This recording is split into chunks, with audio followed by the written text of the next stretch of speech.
Selamat malam, teman-teman. Malam ini kita akan berdiskusi tentang satu pemikiran yang cukup nyeleneh, yaitu pemikiran dari seorang filsuf yang terkenal, yaitu Friedrich Nietzsche.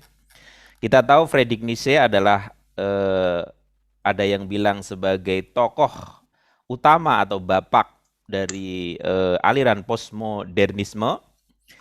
Beliau memiliki satu pandangan yang cukup melawan arus ya. Beliau terkenal dengan gagasannya will to power. Nah, kemudian kita bisa mengatakan bahwa kehidupan itu adalah kekuasaan, begitu kata Nietzsche. Kemudian beliau juga pro nihilisme, pro ketiadaan, anti Kristus, anti metafisika, anti esensialisme, anti rasionalisme, hidup tidak ada makna, tidak ada tujuan, kemudian anti kebenaran, anti objektivisme, dan juga ada yang bilang beliau adalah seorang ateisme, dan juga anti segala wajah dari peradaban barat modern. Malam ini kita kedatangan narasumber yang kompeten di bidangnya, yaitu Dr. Setyo Wibowo atau yang terkenal sebagai Romo Setyo. Selamat malam, Romo. Selamat malam, Mas. Sehat ya, Romo ya?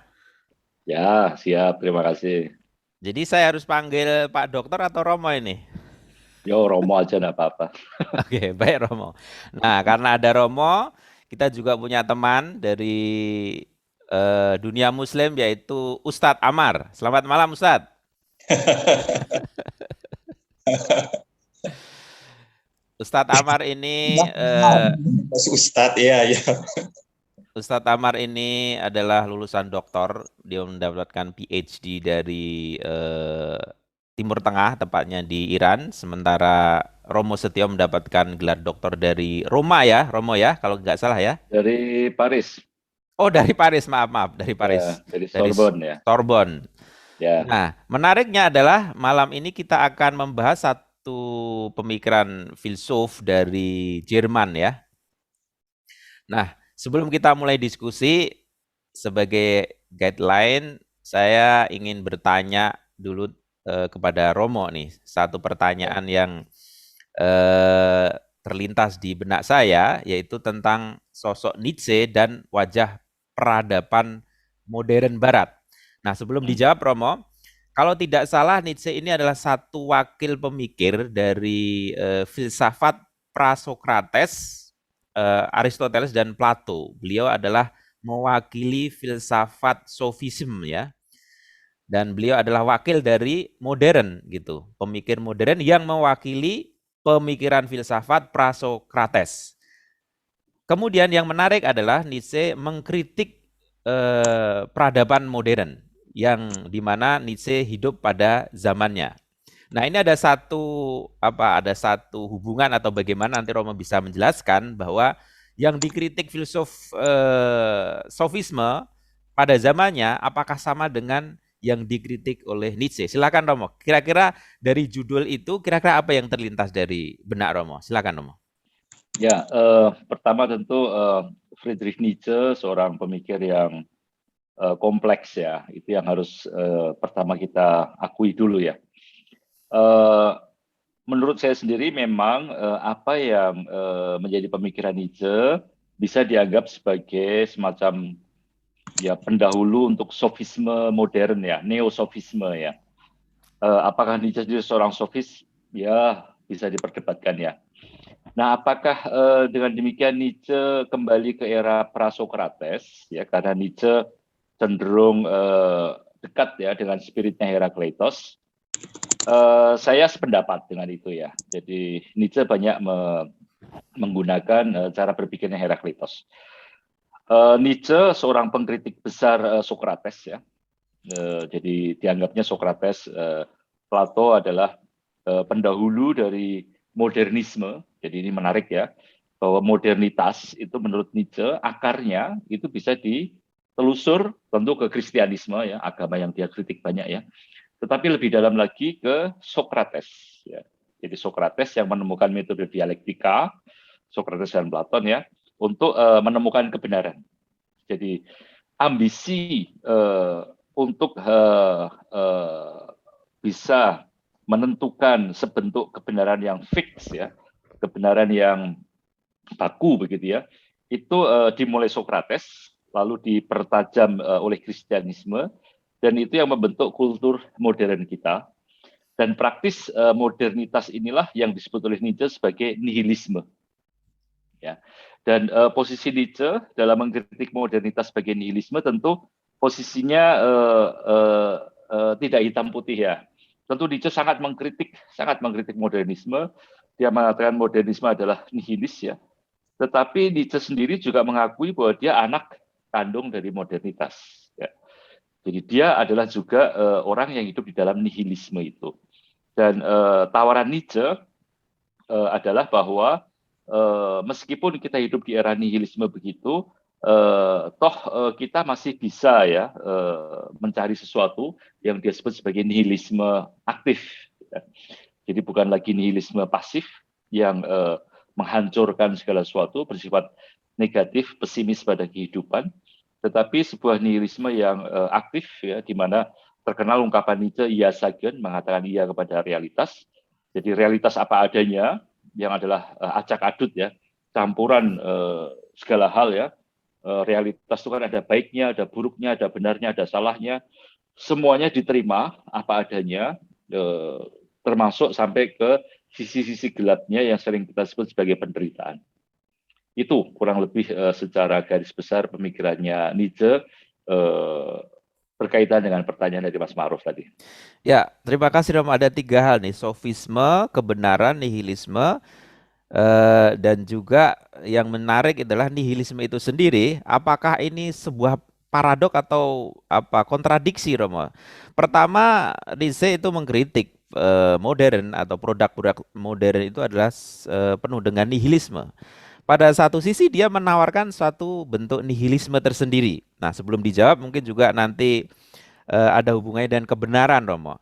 Kalau nggak salah Nietzsche itu juga tidak percaya dengan kebenaran. Apakah yang dimaksud kebenaran itu produk kebenaran yang dibangun oleh modern yang berasal dari filsafatnya pra-Sokrates atau setelah Sokrates ya, Sokrates, Aristoteles, Plato.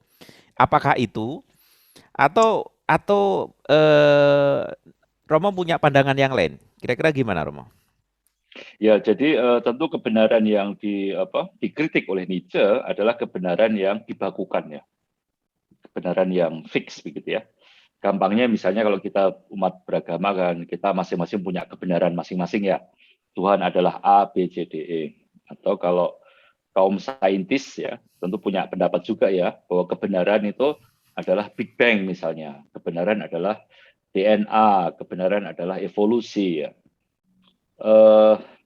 Politisi sama aja ya. Kebenaran adalah Jokowi, kebenaran adalah Prabowo begitu ya. Kaum khilafahis sama ya. Kebenaran adalah kalau seluruh doktrin khilafah itu diterapkan semurni-murninya ya. Setiap orang punya kebenaran ya, dan kebenaran itu cenderung dibakukan ya.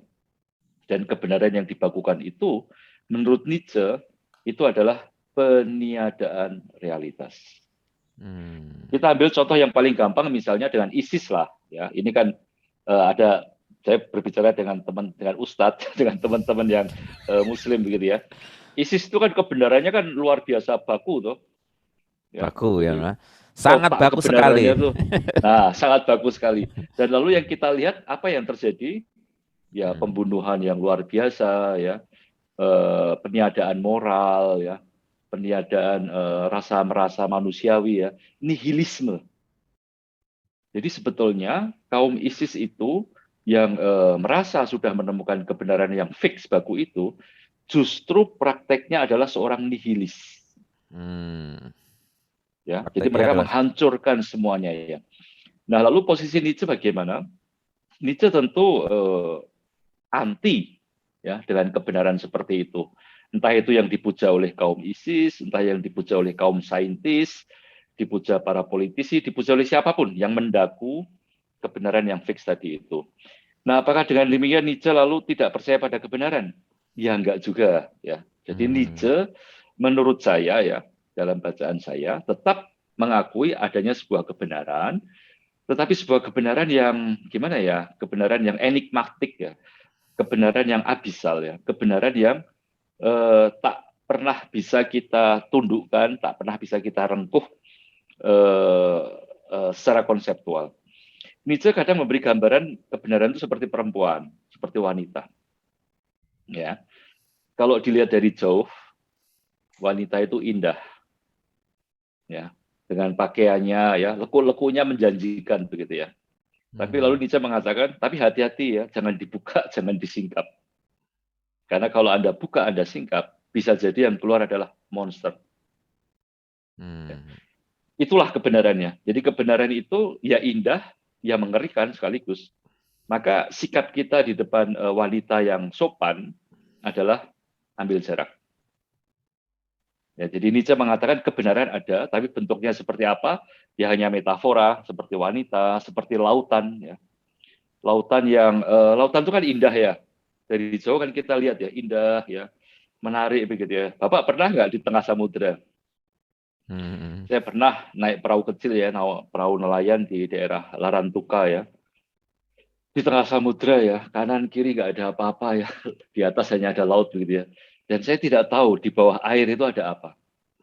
Ya, kalau membayangkan ada monster, ada hiu, ada paus, ada orca ya. Itulah ya.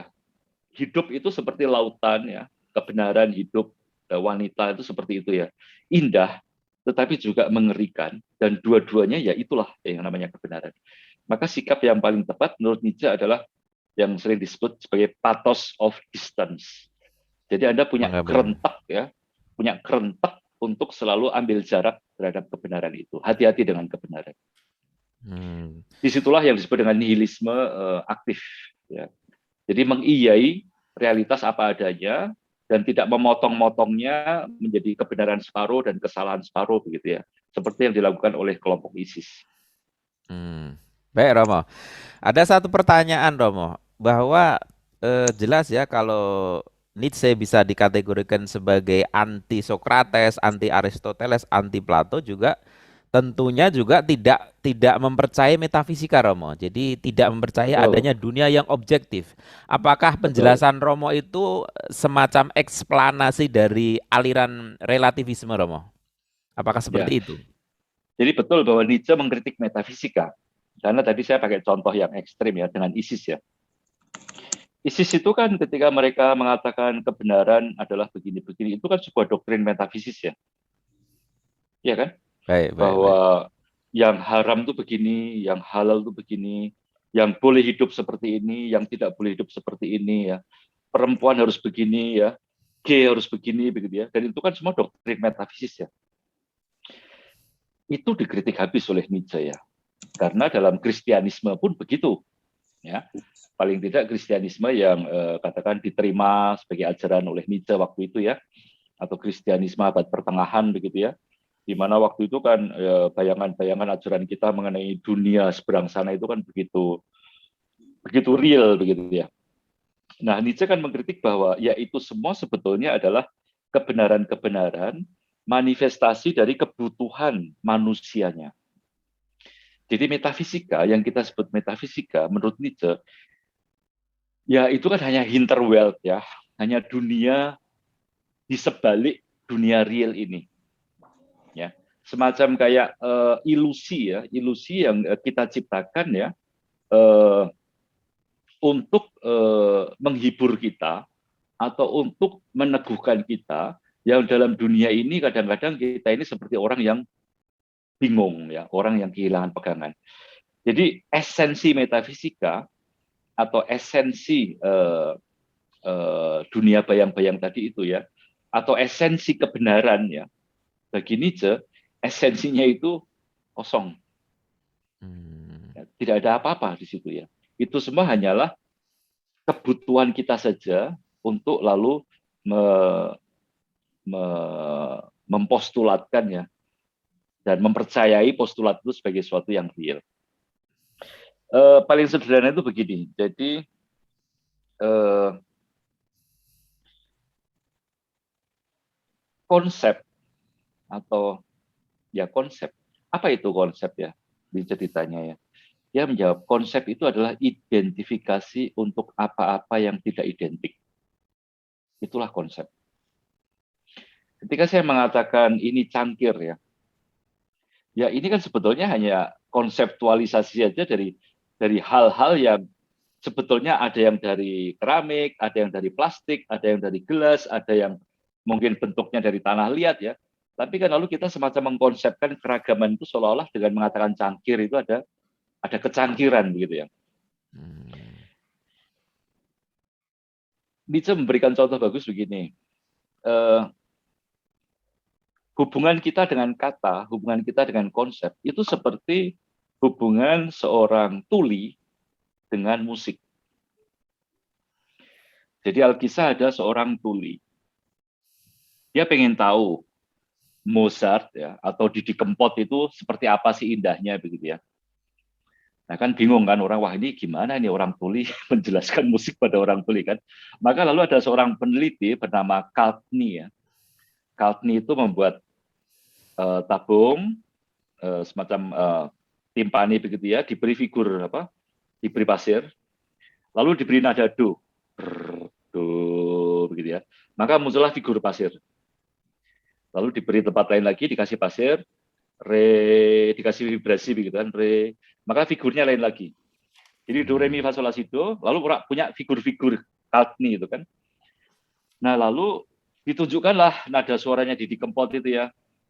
Misalnya Sewu Kutho begitu ya, do, re, mi-nya seperti apa begitu ya. Nah lalu orang tuli itu melihat figur-figur itu, lalu dia mengatakan, oh betapa indahnya Didi Kempot begitu ya. Itulah relasi kita dengan konsep. Seperti relasi orang tuli dengan musik ya, yang hanya melihat figur-figur dari pasir itu lalu merasa sudah paham keindahan musik. Makanya Nietzsche mengatakan yang namanya konsep itu adalah identifikasi untuk hal-hal yang tidak identik.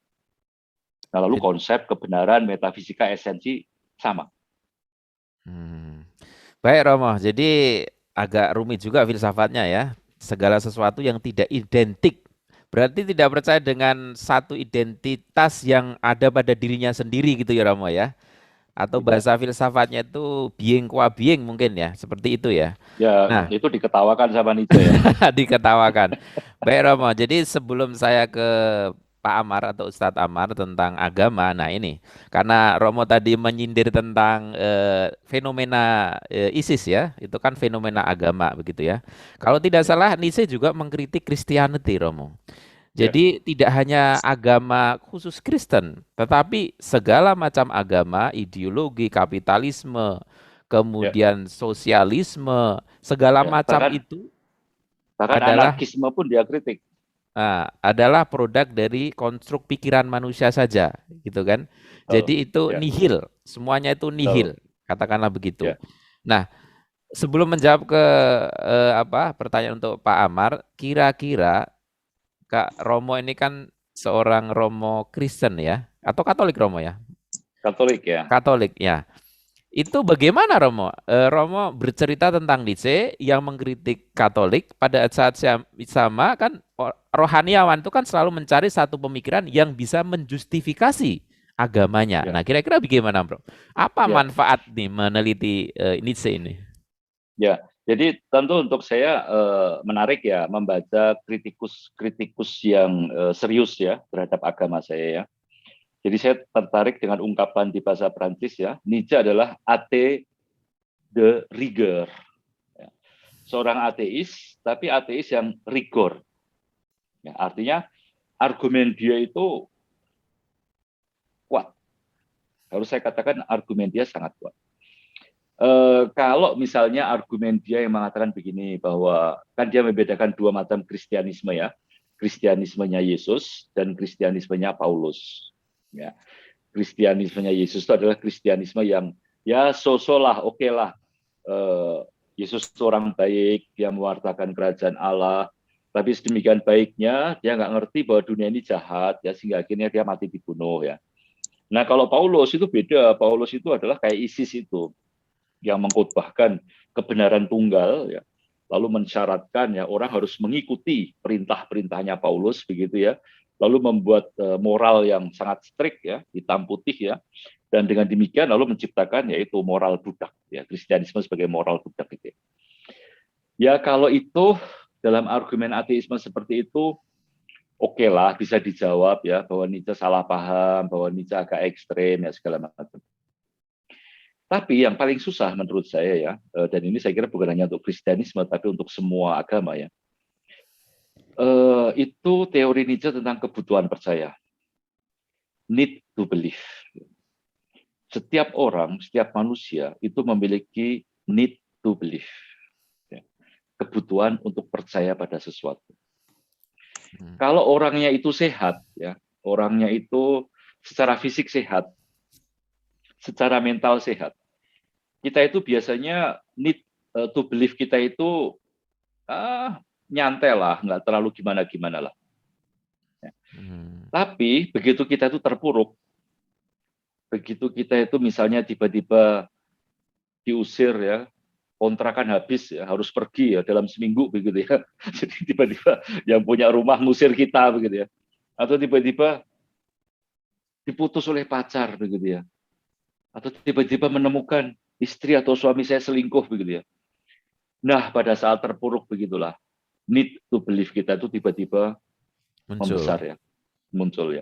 Dan di situ lalu kita butuh percaya sesuatu. Kita mencari kebenaran. Salah satunya tentu agama. Ya. Lalu kita lari ke Tuhan.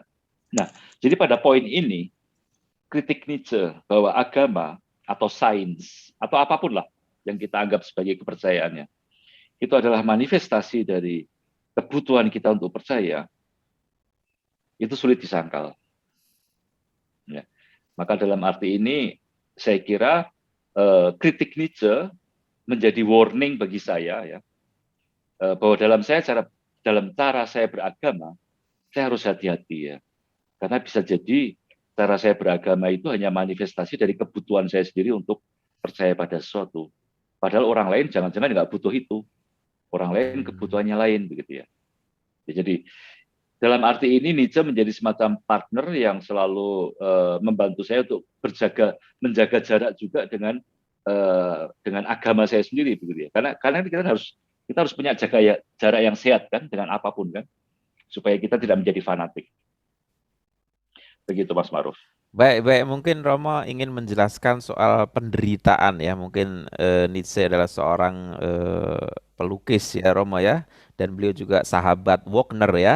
Pada saat awal-awal begitu dekat dengan Wagner, tapi karena Wagner itu diklaim Nietzsche sebagai tidak mewakili filsafat pra-Sokrates, tapi lebih memilih Sokrates, akhirnya beliau mengkritik Wagner itu sendiri. Nah, sebelum ke Ustadz Amar, tadi saya bilang ini terakhir, tapi saya satu lagi Romo, kalau boleh dijawab singkat saja. Ya. Inti dari filsafat Nietzsche itu apakah benar will to power? Jadi seluruh gagasannya adalah kekuasaan. Intinya itu. Ya, betul. Jadi memang will to power ya sebagai esensi dari semuanya. Hanya harus dipahami will to power yang dia maksud bukanlah untuk menguasai orang lain. Ya, tidak ada hubungannya dengan itu ya.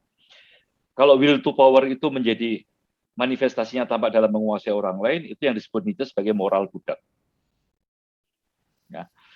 Will to power yang sesungguhnya, yang menjadi aspirasi Nietzsche, yang menjadi spirit dari kaum Tuan, itu adalah semangat bagaimana Anda menguasai diri Anda sendiri, bagaimana Anda mengutuhkan diri Anda sendiri ya. Dan bagaimana dalam keutuhan itu Anda selalu siap harus untuk terserah kembali, mengutuhkan kembali, terserah kembali. Jadi sekali lagi betul, will to power adalah esensi segala sesuatu. Manifestasi buruk dari will to power-nya adalah moral budak. Itu yang dikritik Nietzsche. Kristianisme, sains, ideologi ya, semuanya adalah moral budak. Dan harapan Nietzsche adalah will to power itu semacam menjadi daya dari dalam, dari masing-masing dari diri kita, untuk mengutuhkan diri kita sendiri, supaya kebutuhan untuk percaya itu bisa diminimalkan sekecil mungkin. Baik Romo, sekarang saya ke Ustadz Amar. Jadi satu pemikiran garis besar di sini sudah kita bahas tadi, Romo Setio sudah bagus sekali menjelaskan. Nah, saya ingin tahu dari Ustadz Amar dari dunia Islam. kita tahu bahwa dunia Islam itu atau tepatnya filsafat Islam itu dibangun dari terutama ya filsafat Aristoteles. Kemudian tidak setuju dengan filsafat Prasokrates. Jadi sofisme, nihilisme dan sebagainya itu betul-betul dijadikan satu musuh katakanlah gitu bagi ulama-ulama muslim.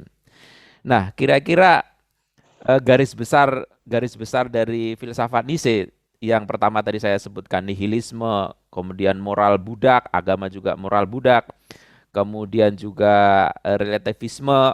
Nah, itu kira-kira pemikiran itu menurut dunia Islam bagaimana atau pemikir Muslim bagaimana? Silakan Ustaz Amar. Ya,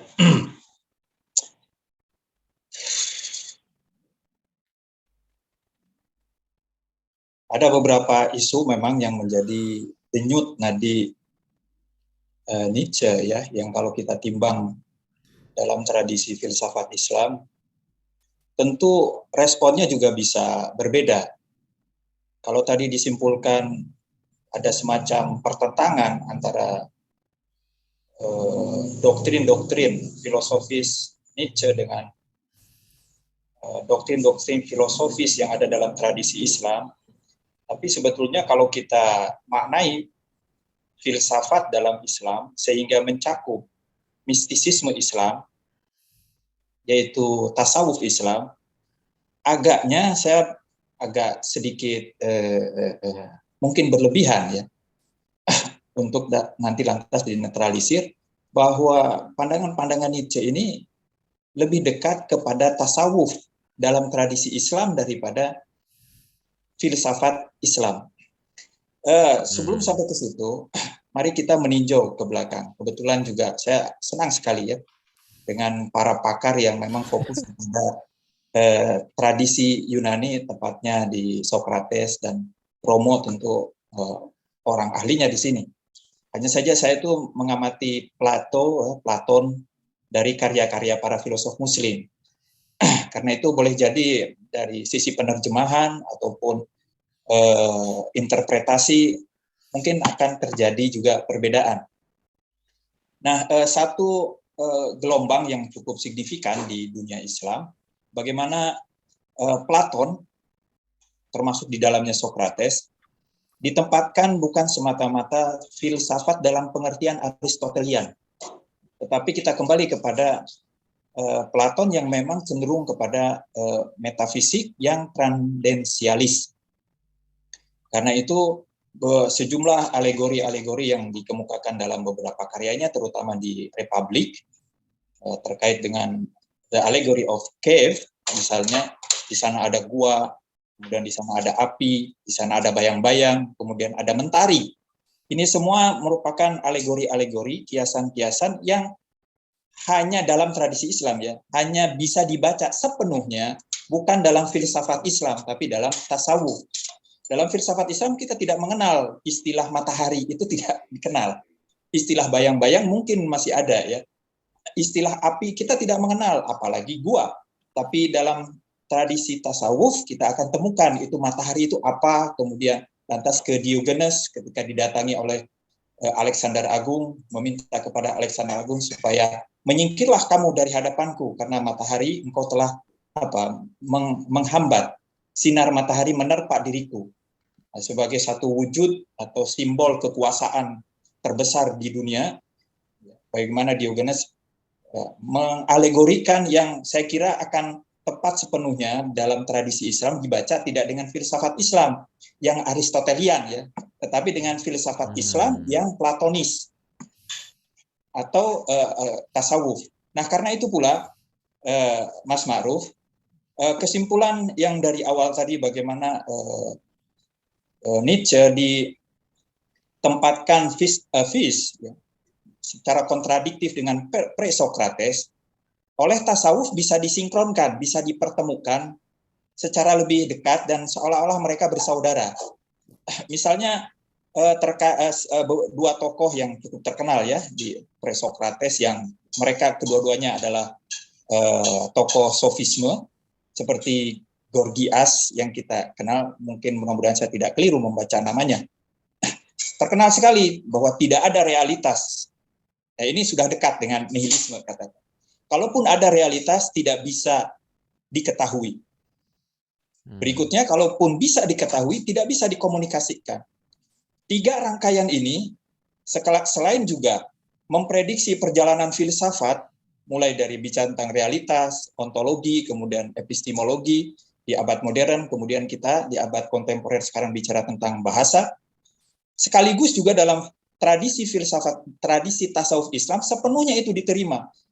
Bagi para sufi muslim tidak ada realitas itu. Itu yang dikenal dengan konsep fana atau wahdatul wujud. Bahwa realitas yang ada satu itu di dalam doktrin unity of being, di situ ada nihilisme, yaitu ketiadaan realitas segala sesuatu. Yang kedua, para sufi pun mengklaim apa yang dialaminya tidak bisa dikomunikasikan, tidak bisa ditransfer kepada yang lain. Nah, itu yang ketiga ya. Kemudian yang kedua, bahwa realitas yang tinggi itu tidak bisa diketahui. Itu persis juga tadi yang juga dikemukakan oleh Romo ya. Jadi ini hal-hal yang lantas juga memicu saya untuk kembali menguatkan agnosiologi dalam filsafat, dalam mengetahui realitas. Atau misalnya kita kembali kepada ini Protagoras dengan doktrinnya homo mensura, bahwa segala sesuatu itu kembali diukur oleh manusia. Manusia adalah ukuran segala sesuatu. Dan saya kira juga dekat dengan doktrin Nietzsche, terutama di will to power-nya itu ya. Kayaknya itu juga judul buku beliau ya, Romo ya. Ya. Ya. Dan memang fokusnya tidak dalam rangka menundukkan orang lain, tapi memang fokusnya kepada identitas dan definisi manusia itu sendiri. Dan itu kecenderungan bagaimana filsafat yang dulunya bicara tentang ketuhanan, lalu bicara tentang realitas, kemudian bicara tentang manusia. Dan sampai sekarang kita juga membicarakan sekarang ini untuk menemukan jati diri kita ini, yang dibantu oleh Nietzsche, dibantu oleh Socrates, pre-Socrates. Jadi homo mensura juga secara optimistik bisa kita lihat sebagai satu pandangan yang sepenuhnya diterima di kalangan para sufi muslim ya. Mereka berbicara tentang manusia sempurna, insanul kamil, yang dimana segala sesuatunya diukur dengan dirinya, bahkan Tuhan pun diukur oleh dirinya. Ini bukan berlebihan, memang demikian. Artinya menurut mereka Tuhan yang bisa kita kenal adalah sejauh yang bisa kita jangkau. Jadi kembalinya kepada diri kita. Masalah ini manusia apakah sebagai spesies ataukah pribadi masing-masing, tentu ini perlu penjelasan lebih lanjut. Nah, saya kira mungkin ini satu cakrawala lain yang memang ada ya kecenderungan sebagian para pemikir muslim yang ingin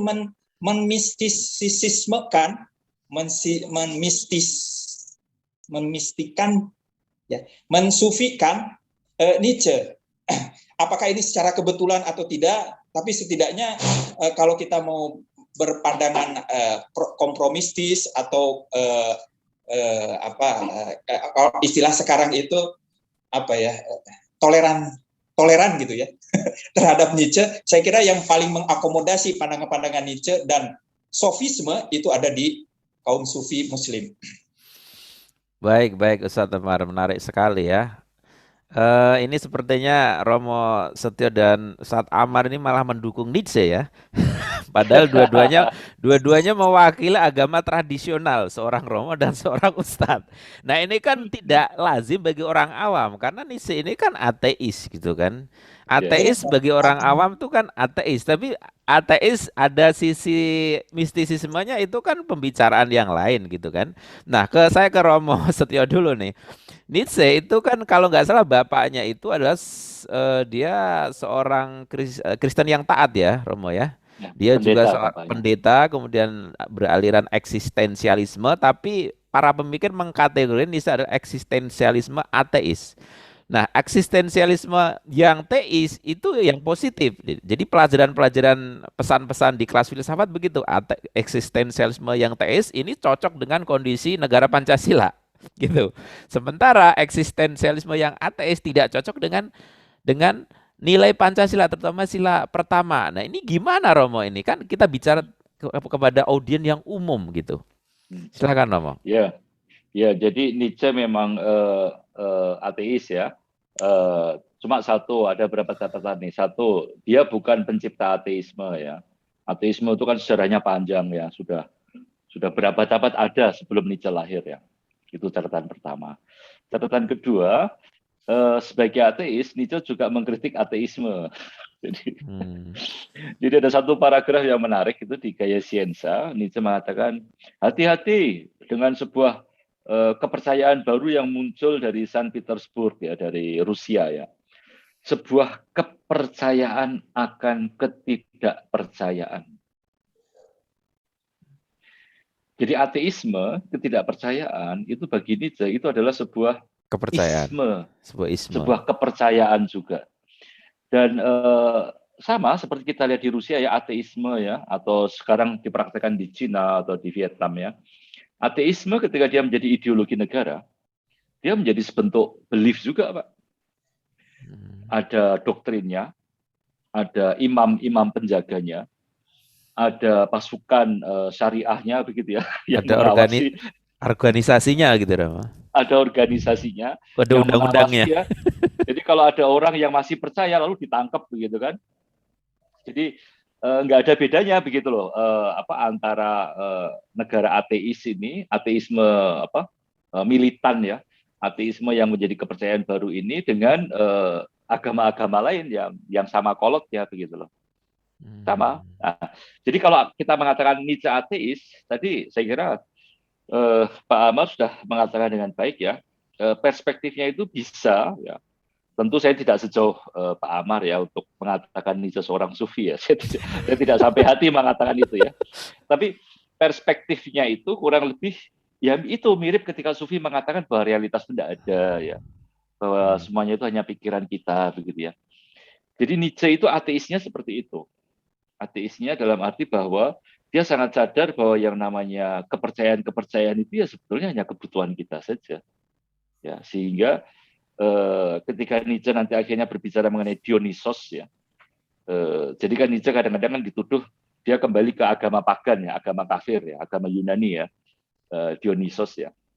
Ya cuma kan ya hati-hati, bukan berarti lalu Nietzsche memuja dewa, enggak juga ya, karena kata atau konsep Dionysos itu menyembunyikan ide tentang Tuhan yang menari, Tuhan yang hanya berkunjung, Tuhan yang bertopeng banyak, ya, Tuhan yang tidak pernah menetap, ya. Jadi semacam keilahian, tapi keilahian yang nggak bisa difikskan. Begitu, Mas. Dionysius itu kalau nggak salah itu lawannya Apollo ya, Romo ya, Apollo. Ya, betul. Jadi Apollo itu mewakili filsafatnya Socrates, Aristoteles, Plato, sama Dionysius itu mewakili para sofisme gitulah. Nah ya, ini bisa seperti itu. Berkaitan dengan Bion, tadi saya mendengar Romo itu mengatakan begitu, Nietzsche juga kalau nggak salah mengatakan Bion. Jadi maksudnya begini, saya menyimpulkan bahwa mungkin salah ya Romo ya. Jadi filsafat Aristoteles setelah Socrates dan Plato itu adalah satu bentuk cara memahami realitas. Akan tetapi itu Nietzsche menganggap itu hanya tahapan gitu. Jadi dia bilang Bion. Nah, seluruh pendapat dia itu kan tidak seolah fik padahal fik itu. Misalnya dia mengkritik nihilisme, pada saat yang sama dia mengajukan nihilisme. Kan begitu Romo. Nah, seperti itu filsafat dia seperti itu. Will to power, moral budak. Padahal dia punya konsep tentang will to power, punya konsep tentang moralitas itu sendiri. Nah, kan dalam filsafat itu kan itu nggak bisa dipahami secara rasional. Memang dia itu anti rasional gitu loh. Nah ini kan satu bentuk kalau di filsafat Islam mungkin kalau sufi itu ya si sufi itulah yang memahami kan, individu kan. Tapi untuk masyarakat kan beda, pengetahuan untuk masyarakat kan beda itu. Nah gimana ini Ustadz Amar untuk memahami ini? Kira-kira bagaimana? Ya. Sebelumnya mohon izin saya terkait dengan identitas kesufian Nietzsche. Ya. Saya juga tidak secara eksplisit dan mungkin akan gegabah ya menempatkan beliau sebagai sufi, walaupun memang sekali lagi ada di kalangan para peneliti filsafat Islam yang menafsirkan pandangan-pandangan Nietzsche dengan kesufi-sufian. Tapi maksud saya kita di dunia Islam minimal tidak begitu kaget dengan beberapa pernyataan-pernyataan dari Nietzsche, termasuk bahwa Tuhan itu mati. Di dalam tradisi tasawuf itu ada, ya, Tuhan itu tidak ada, Tuhan itu gelap. Itu ada pernyataan-pernyataan seperti itu. Tuhan misalnya fi hukmi ma'dumil mutlak. Tuhan itu ya seperti ketiadaan absolut. Ada absolutnya fi hukmi ma'dumil mutlak. Itu dalam karya-karya seperti Sufi Imam Khomeini, ya, pendiri Republik Islam Iran. Nah, itu kita temukan dalam karya-karya Sufi dengan narasi yang seperti itu. Nah, kalau kita lihat, ya memang seperti yang disebutkan oleh Romo tadi, ya, biasanya para filosof Muslim, bukan Sufi ini, para filosof Muslim, kalau dia merespon pandangan-pandangan sofistik, termasuk di sini nihilisme, ya paling-paling di sana juga kita akan temukan nilai absolusitas Nietzsche pada nihilismenya itu sendiri. Jadi semua segala sesuatu tidak berarti kecuali nihilismenya dia sendiri yang berarti.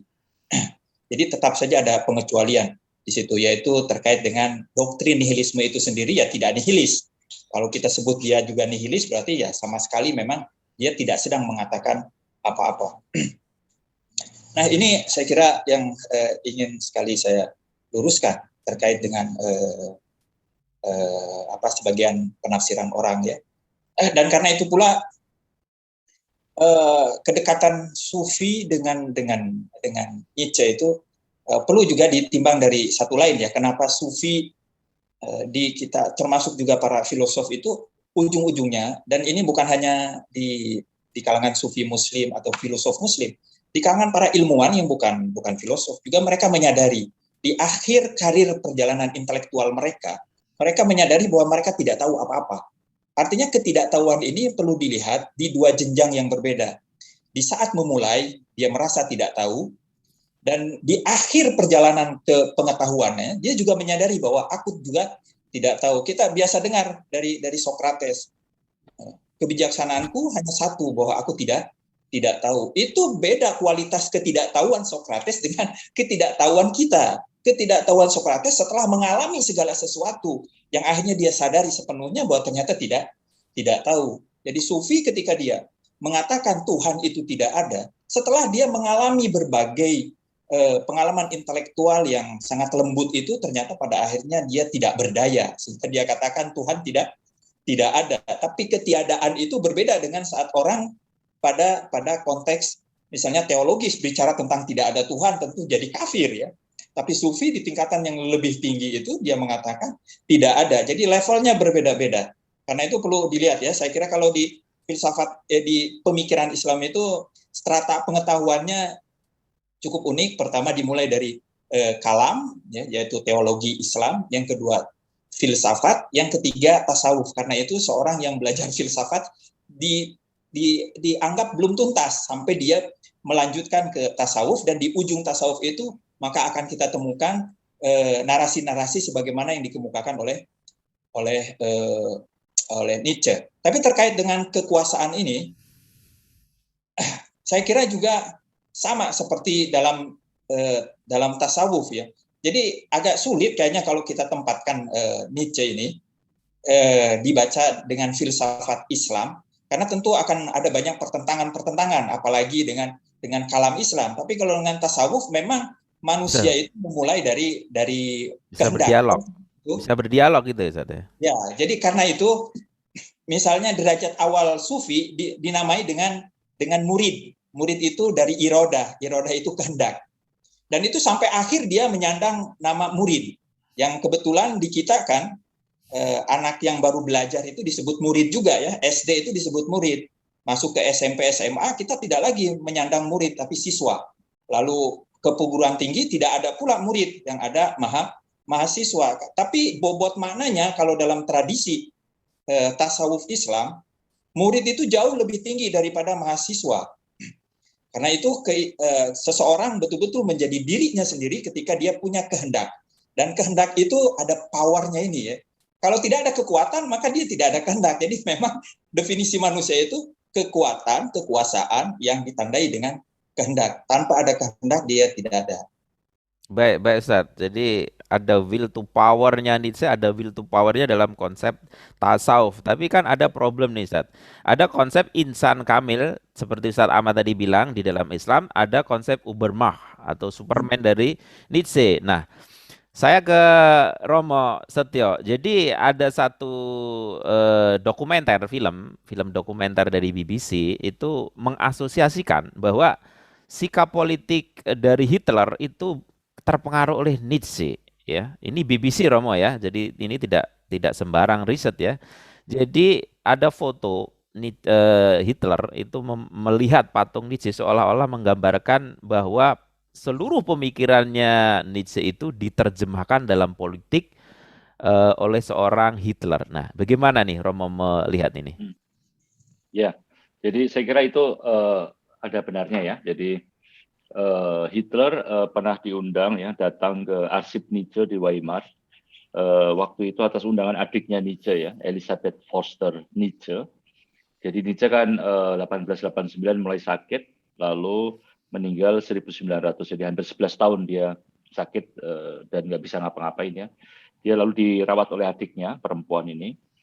Lalu adiknya ini yang melihat potensi finansial dari buku-buku karya Nietzsche ya. Dan kebetulan Elizabeth ini menikah dengan seorang laki-laki yang anti-Semit ya, anti-Yahudi ya. Sehingga memang adiknya ini dia lalu bercerai ya dengan suaminya. Adiknya ini semacam punya kepentingan untuk mempopulerkan karya-karya Nietzsche. Dan kebetulan tahun 1910, 1920, 1930 ya, awal Hitler atau Nazi itu naik kan Baik. memang antisemitisme segala macam itu kan memang lagi gede-gedenya ya, sehingga lalu dipopulerkan ya buku-bukunya Nietzsche. Lalu memang ada beberapa filsuf ya seperti Alfred Baumler yang menggunakan ya paragraf-paragraf teks-teks dari Nietzsche untuk kepentingan ideologi Nazi ya. Jadi itu semua ada benarnya ya, tapi bukan Nietzsche. Adiknya Nietzsche ya, Elizabeth lah yang semacam menjual tanda kutip buku-buku Nietzsche, ide-ide Nietzsche ke kelompok Nazi. Nah, apakah Nietzsche sendiri antisemit? Apakah Nietzsche sendiri bisa dikatakan Nazi? Nah, uniknya yang membersihkan Nietzsche itu adalah justru Martin Heidegger. Ya, seorang filsuf besar yang dia sendiri malah Nazi begitu ya. Jadi Heidegger kan Nazi ya. Tapi ketika Heidegger membuat tafsir atas pemikiran Nietzsche, jadi tentu saya tidak sepakat dengan tafsiran Heidegger mengenai Nietzsche ya. Tetapi Heidegger berjasa besar menaikkan derajat Nietzsche sebagai filsuf, bukan hanya penyair nyentrik ya, tapi sebagai filsuf. Dan Heidegger yang berjasa besar membersihkan Nietzsche dari Nazi.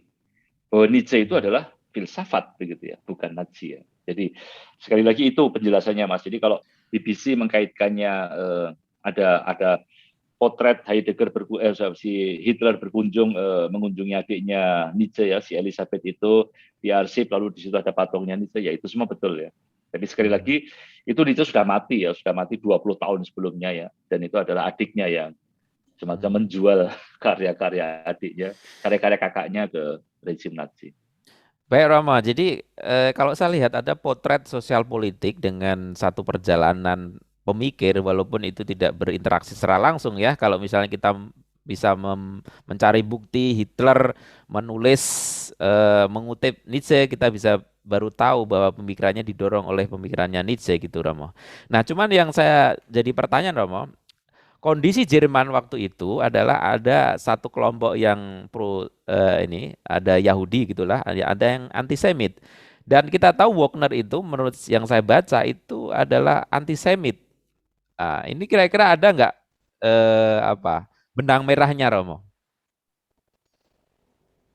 Ya, jadi kalau Nietzsche dia semula kan bersahabat dengan Wagner ya. Mungkin dia tertarik dengan kehebatan musik-musik dari Wagner ya. Tapi kemudian dia akan menjauh dari Wagner ya, karena dia melihat bahwa dalam musik-musik yang dibuat oleh Wagner itu masih mencari semacam ideal keselamatan ya. Ini kan sesuatu yang untuk Nietzsche ya nggak ada itu ya, keselamatan seperti itu ya. Nietzsche kan inginnya kembali ke tragedi ya, era tragedi, di mana tidak ada keselamatan di situ ya, tapi dunia apa adanya itu dirayakan begitu ya. Nah, maka ya itu saya kira hubungannya kalau Wagner adalah seorang antisemit ya akhirnya Nietzsche menjauh juga dari orang antisemit itu. Baik Romo, ini satu pertanyaan terakhir Romo ya. Mungkin juga Ustaz Tamar bisa menjelaskan tentang will to power karena inti dari Nietzsche adalah will to power. Soal ini Romo, bahwa di dunia Kristen atau irisan antara pemikir atau teolog pemikir atau filsuf Kristen atau teolog Kristen itu sepertinya berbeda dengan di dunia Islam ya. Karena will to power di dalam Nietzsche itu ibaratnya seperti kalau Anda ingin kalau ada di apa itu ditepuk pakai tangan di pipi kanan, kemudian kasihlah pipi kiri, itu menurut Nietzsche adalah satu moral budak begitu Romo ya. Sehingga tidak ada satu pemikiran filsuf di kalangan Kristen yang mencoba mendorong ke arah kerajaan Tuhan gitu Romo. Nah, ini apakah satu pemikiran yang sebenarnya di dalam ajaran Kristen itu sendiri atau memang karena kondisi sosial politik yang tidak memungkinkan gitu Romo? Kira-kira bagaimana ada relasinya dengan will to power-nya Nietzsche itu? Di dalam ajaran di Kristen itu sendiri itu seperti apa tentang kekuasaan?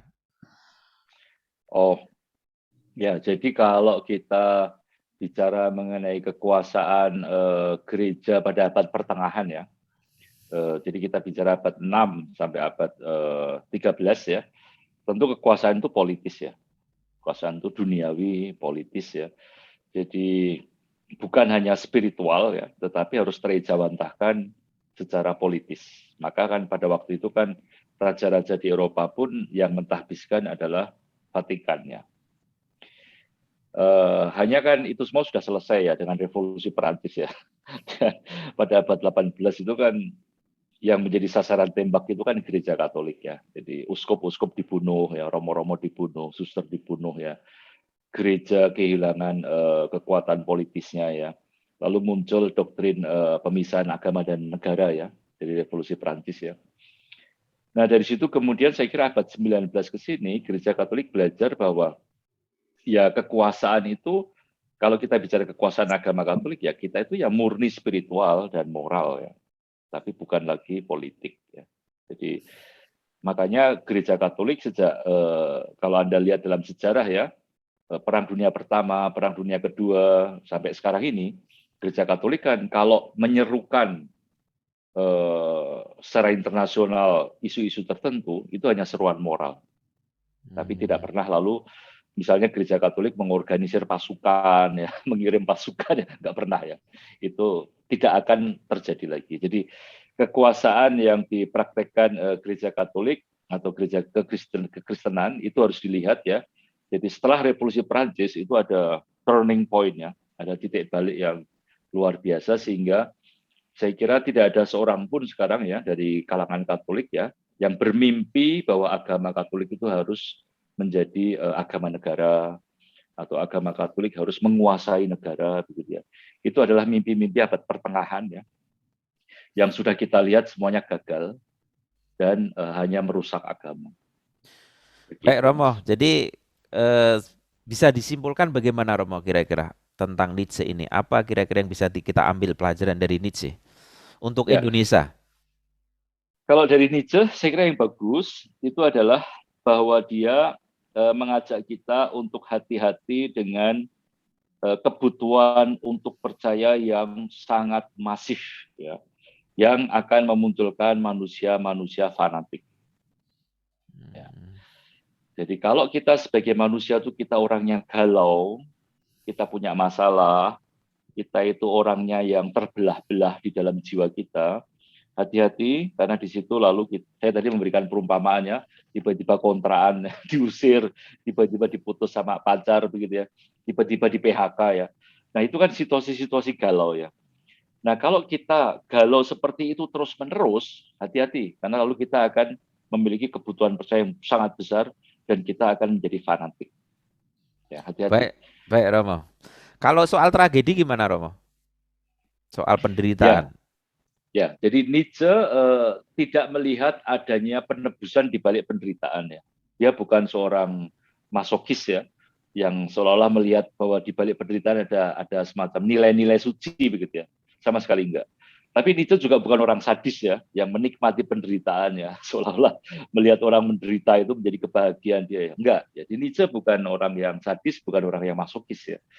Bagi Nietzsche penderitaan itu it happens ya, itu terjadi ya. Dan berulang-ulang gitu ya, Romo. Dan Nihilisme bisa. berulang-ulang ya, Hmm. dan penderitaan maupun kebahagiaan itu terjadi dalam hidup ini ya. Itu adalah part of our life, bagian dari hidup kita. Jadi ya terima aja, kegembiraan maupun penderitaan itu bagian dari hidup, terima aja. Baik Romo, terima saja. Terakhir untuk Ustadz Amar tadi tentang konsep insan kamil, apakah sama dengan Ubermah dan apa yang bisa diambil pelajaran dari Nietzsche? Iya, ya mungkin kalau kita balik ke dasar insan kamil diawali dengan identitas murid, dan seseorang betul-betul akan menyempurna dengan identitasnya sebagai murid. Murid itu ya punya kemauan yang kuat. Karena itu juga ada tantangan di situ. Dia menjadi kuat karena ada kehendak tadi. Dan tentu tidak seperti mentornya Nietzsche, kalau saya tidak berlebihan, yaitu Schopenhauer, yang juga menekankan tentang kehendak. Hanya saja kehendak yang umum di dalam tradisi Islam, baik filsuf ataupun sufi, kehendak yang suci. Karena kehendak ini dihubungkan dengan yang kita kenal dalam tradisi Islam dengan fitrah, kecenderungan ketuhanan, ya, yaitu cahaya ketuhanan yang dititipkan Tuhan pada diri setiap orang. Nah, ini ditandai dengan fitrah, dengan keinginan. Bagaimana lantas keinginan ini dikembangkan dalam empat denyut ya. Pertama ingin diri sendiri, ingin kesempurnaan dirinya. Jadi kalau berkuasa itu hanya salah satu aspek. Tapi pertama dia ingin kesempurnaan dirinya. Maka karena itu dia cinta diri sendiri. Seorang sufi, seorang murid, dia pasti akan mencintai dirinya sendiri. Setiap manusia begitu. Yang kedua, dia ingin bebas. Jadi liberalisme itu bagian dari tuntutan fitrah manusia. Yang ketiga, kebebasannya nggak ingin setengah-setengah ya, mutlak. Jadi kalau dia ingin sempurna sesempurna mungkin. Ingin bebas sebebas-bebasnya. Dan yang ketiga, tidak ingin dikuasai oleh yang lain. Karena itu untuk memastikan dia berkuasa atas dirinya dan tidak menjadi budak yang lain, bahkan dia ingin menguasai yang lain. Karena itu mungkin di sini ada perbedaan ya.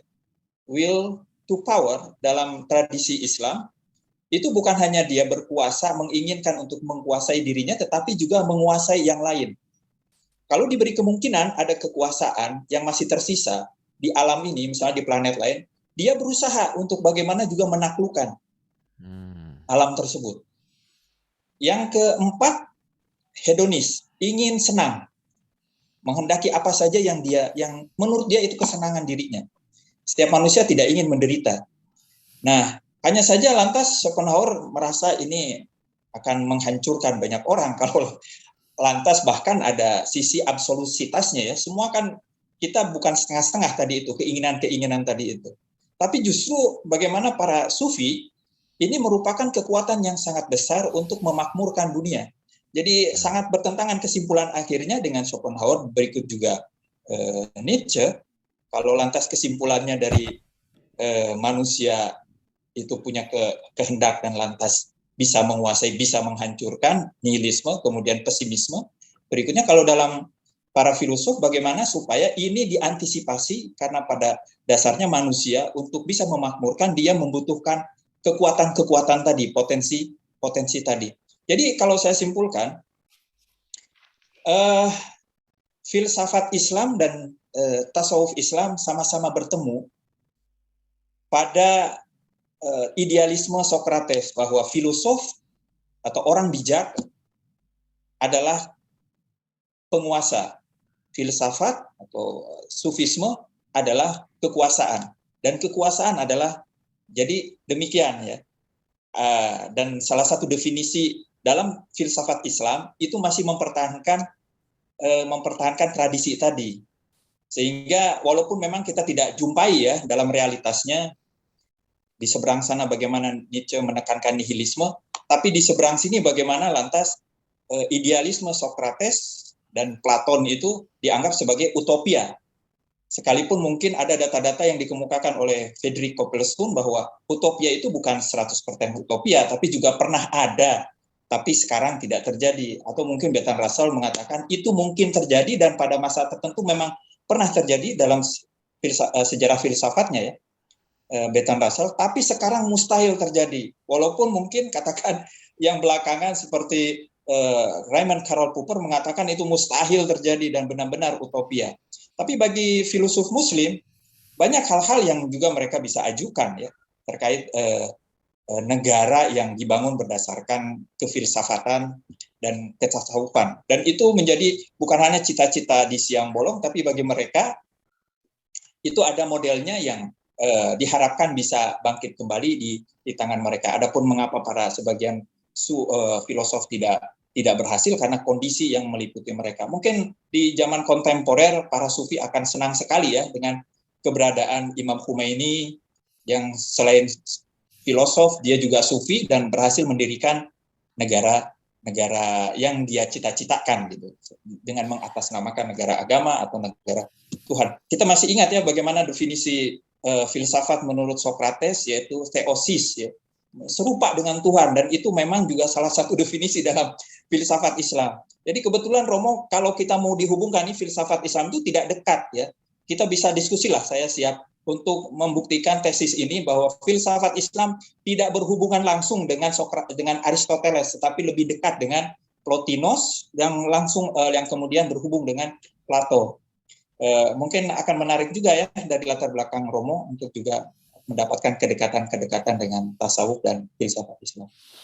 Baik, Ustaz Amar, Romo terima kasih atas waktunya. Jadi saya nggak bisa simpulin secara singkat. Yang jelas bahwa asumsi saya will to power Nietzsche itu tidak seperti Hitler ya. Itu mungkin boleh dikatakan itu terpengaruh bolehlah, tapi kan dari adiknya ya Romo ya. Tapi yang jelas will to power di sini adalah power karakter spiritual, kira-kira begitu ya. Tapi orang memahaminya sebagai ateis, nihilis, yang kira-kira itu boleh dibilang itu sampah dari agama gitulah. Karena kritiknya yang orang Barat sendiri mengatakan kata-kata Nietzsche itu brutal seperti itu. Tapi malam ini kita bisa mengambil pelajaran yang bagus bahwa Nietzsche adalah seorang pemikir besar yang dimana dia masih menyimpan misteri dan kritik-kritiknya cukup relevan pada masa sekarang. Terima kasih Ustaz Amar, Romo, semoga kita bisa berjumpa dalam diskusi selanjutnya. Sama-sama Mas Aruf. Sama Mas Aruf.